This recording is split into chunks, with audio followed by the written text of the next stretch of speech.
In this short tutorial, I'm going to show you how you tag people or companies in a posting, and I explain what the effects of it are. So as you see, I already started a blah blah posting here, and now I'm going to tag a person. So you just use the @ here, and then you start typing the name of this person, and you basically type until you find the right person. Then you click on the person and select it, and you will see that the name actually appears in bold letters, and this is how you know that you tagged it now. So you can, for example, now say, "Hello, Angeline.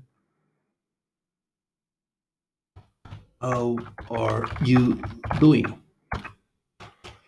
The exact same thing you can also do in order to tag companies or, let's say, organizations. So for example, you can say here @social procurement, and then you will see that social procurement comes here. I select it, and now it's again appearing in bold letters, and that's how we know that it is tagged now.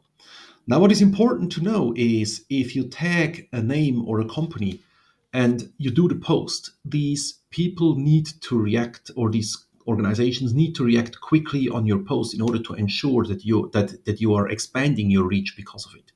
If you tag something or someone and they are not reacting on it, it doesn't really help you much, because for you this will have the effect that your post is going to be considered by the algorithm as being not important to the people or to the organization that you tagged, and that's why it's going to be slowed down and you will get way less impressions. So therefore it doesn't really make sense to tag Bill Gates or something like that just because he has many followers, because if he's not liking and or commenting on your post, this is going to bring your post to lower attendance. I hope that helps. See you again.